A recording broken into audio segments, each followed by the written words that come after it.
Good afternoon and welcome to Porch Stories. We're here on an enclosed porch in the Venice Beach neighborhood, and I'm here to interview Dr. Bucky Moses. His story is quite unique. His family has deep roots in the city of Annapolis. Dr. Moses, tell us about the origins of your family in Annapolis, and more specifically, how they became successful businessmen and landowners.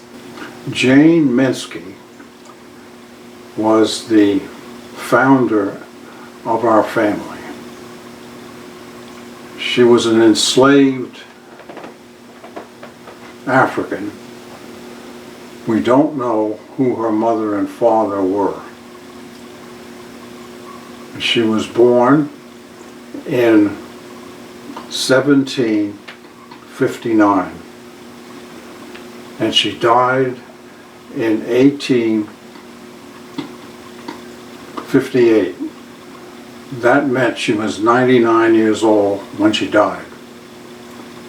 She got married, not in the usual marriage of a slave to a white man, but a slave to an indentured servant who happened to be white.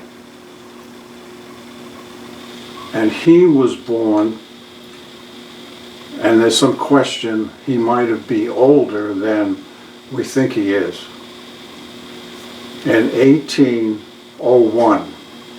So he was a mature person when they married. And the marriage was not a marriage in the usual sense. I think the word now used would be a common law marriage. But he was devoted to her and had 6 children. There are 2 of those children, one named Nicholas and one named William Bishop.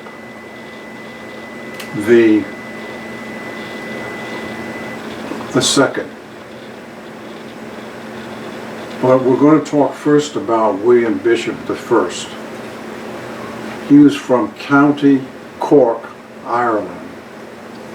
And he was a person who was quite skilled. Some thought that he might have been a teacher because he seemed to have been educated. But his skills really were those of a working man. And what he did was, soon after his indentured period and his marriage to Jane Minsky, he developed a cartering business.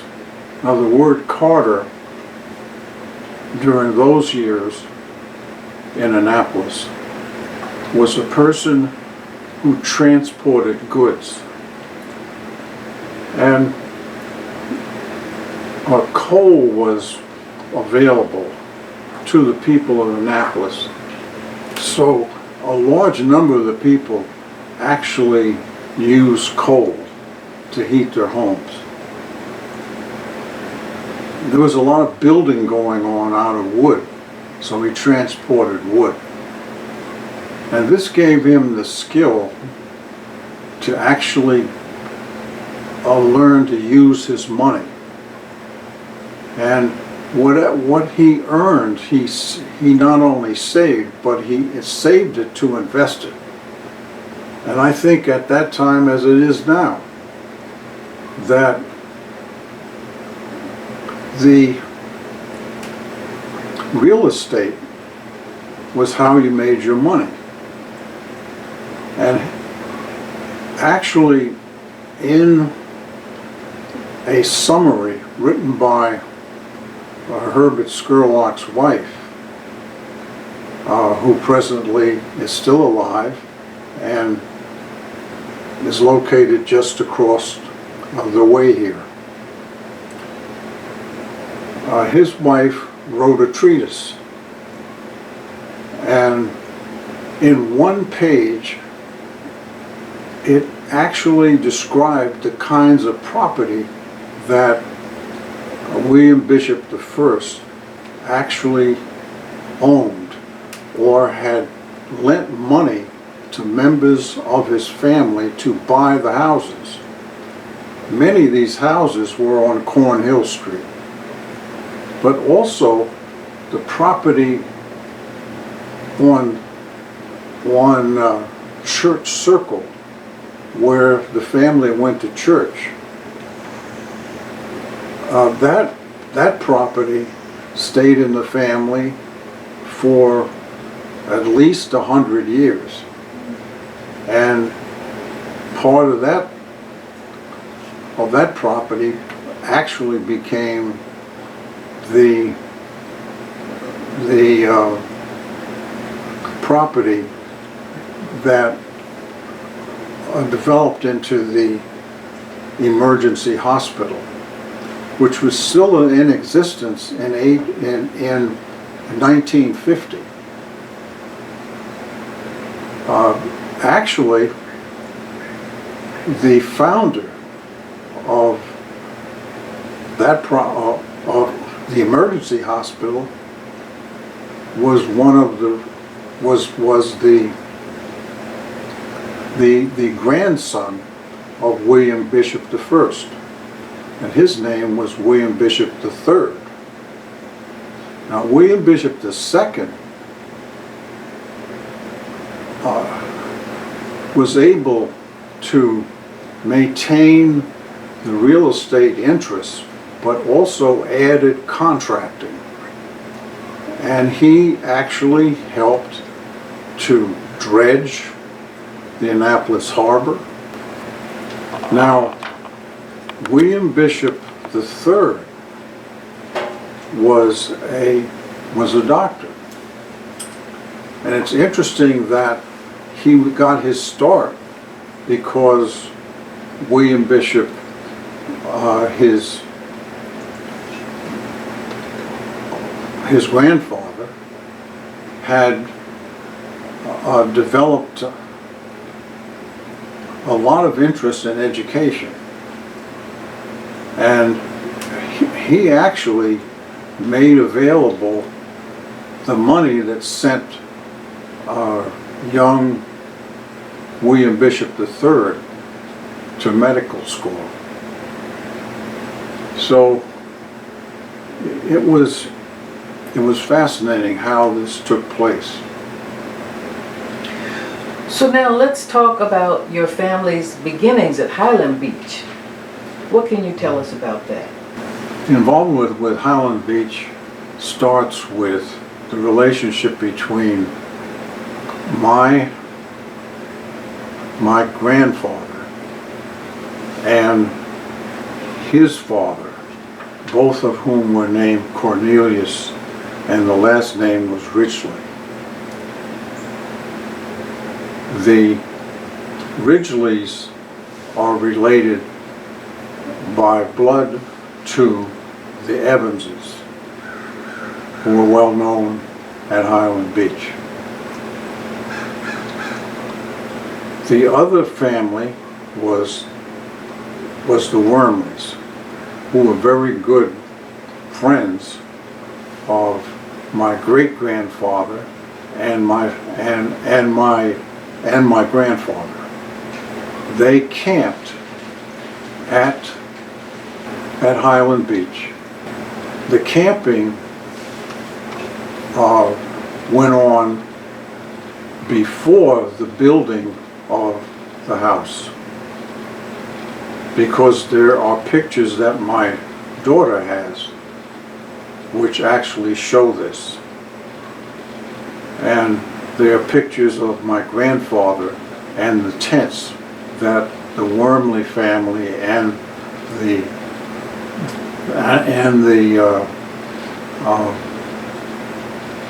Ridgely family used. Now let's turn the page to Venice Beach, where you spend your summers now. When did your family build a home here? The home was built in 1922. It was a simple cottage, and what I remember about it succinctly was the height of the bedroom that I used. The height was about 4.5 feet. So as I grew up, I had to bend over. So, but I managed for years. I don't think it changed until I was about 20 years old. I don't think you spent too much time in that bedroom. What were some of your fondest memories here at life at the beach? Well, I had one brother, John, and one sister, Merle. And John and Merle were very close to me, and I close to them. The relationship really was crystallized in our time here with my grandmother. I grew up here every summer for 15 years. The times that we had were built around weenie roasts almost every evening.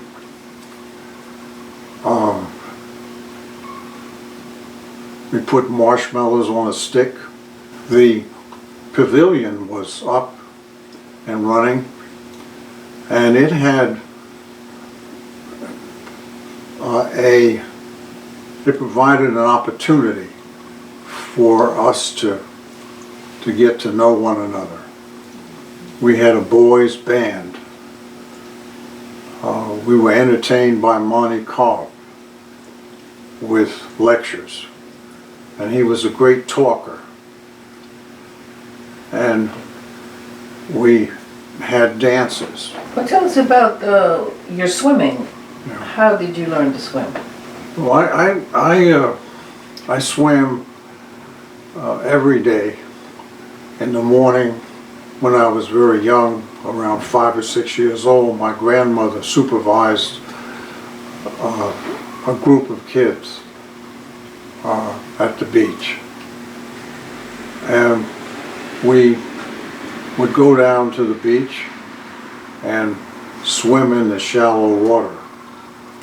I developed the ability to swim at a young age and got better and better every year. And that was responsible for actually swimming competitively. My ability were directly related to Highland, to being able to swim underwater. And in Mount Hermon I swam 80 yards underwater. But that was the main reason I was able to do so well in my senior year at Yale, when